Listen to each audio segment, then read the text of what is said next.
യോശുവയുടെ പുസ്തകം 12-ാം അധ്യായം. കീഴടക്കിയ രാജാക്കന്മാർ.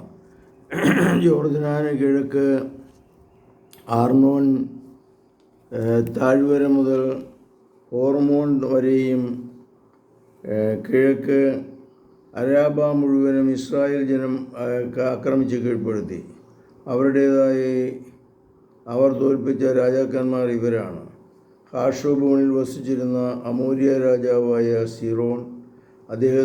അവൻ്റെ രാജ്യം ആർണോൻ താഴ്വരയുടെ അരിയിലുള്ള അർണോവേർ മുതൽ താഴ്വര വരെ മധ്യത്തിലുള്ള അമോര്യരുടെ എതിരായ യാബോക്ക് നദി വരെ കിടക്കുന്ന ഗിലിയോദിൻ്റെ പകുതിയും, കിഴക്ക് അരാബ മുതൽ കിന്നരോത്ത് സമുദ്രം വരെയും, ബത്സബേദിന് നേരെ അർണബ സാമ്രാജ്യം വരെയും സമുദ്രം വരെയും, തെക്ക് പിസ്ഗോയുടെ അടിവാരത്തുള്ള ഉപ്പുകടൽ വരെയും വ്യാപിച്ചിരുന്നു.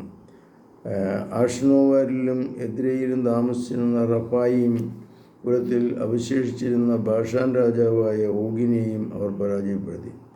ഹെർബോൺ മലയും സലേക്ക തുടങ്ങിയ രാജാക്കന്മാരുടെയും ഗഷൂറിൻ്റെയും അതിർത്തികൾ വരെയും, ബാഷാനും ഗിൽദാദിൻ്റെ അധഭാഗവും ആഷോൺ രാജാവായ ഫിറോൻ്റെ അതിർത്തി വരെയും അവൻ്റെ രാജ്യത്തിൽ ഉൾപ്പെടുത്തുക. കർത്താവിൻ്റെ ദാസനായ മോശയും ഇസ്രായേൽ ജനം അവരെ പരാജയപ്പെടുത്തി. മോശ അവരുടെ രാജ്യം റൂബൻ, ഗാദ് ഗോത്രങ്ങൾക്കും മനേസ്യയുടെ അർദ്ധഗോത്രങ്ങൾക്കും അവകാശമായി നൽകി.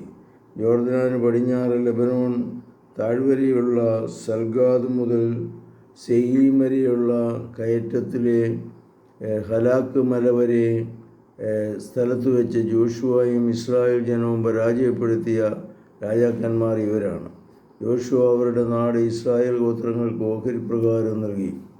മലമ്പ്രദേശത്തെയും സമതലത്തെയും അരാബയിലെയും മലഞ്ചെരിവുകളിലും മരുഭൂമിയിലും നെഗേബിലും ഉള്ള ഹിത്യർ, ജബൂസിയർ എന്നിവരുടെ രാജാക്കന്മാർ ജെറീക്കോ, ബഥനിലുള്ള സമീപത്തുള്ള ആയി, ജെറുസലേം, ഹെബ്രോൺ, ജാസ്മൂർ, ലാഖീബ്, എഗ്ലോൺ, യേസർ, രബീർ, ഗേദർ, ഹോർമ, ആരാദ്, ലിസ്ബോ, അബ്ദുള്ള, മക്കോ, ബഥേൽ, തപ്പുവ, ഹേത്തേൽ, എഫേർ, ലാഷ്നോൻ, മാമോൻ, ഹാസ്ദോർ, ഹിസ്ദോർ, മോറോൺ, അക്ലാബ്, തനാക്ക്, മെഗീദ, കെഷ്തേക്ക്, കർഗയിലെ യോക്ക്, നേം, തപ്താൻ, ദോർ, ഗലീലിയിലെ ഗെയിം, തീർസ എന്നിവരുടെ രാജാക്കന്മാർ ആകെ 31 പേര്. ഇത്രയുമാണ് ഈ വീഡിയോയിലുള്ളത്. കർത്താവേ, അങ്ങയുടെ അനന്തകാരുണ്യത്തിന് നന്ദി പറയുന്നു. പരിശുദ്ധ പരമദിവ്യകാരുണ്യത്തിന് നേരവും ആരാധനയും സ്തുതിയും പുകഴ്ചയുണ്ടായിരിക്കട്ടെ. ഈശോ മിശിഹായ്ക്കും സ്തുതിയായിരിക്കട്ടെ.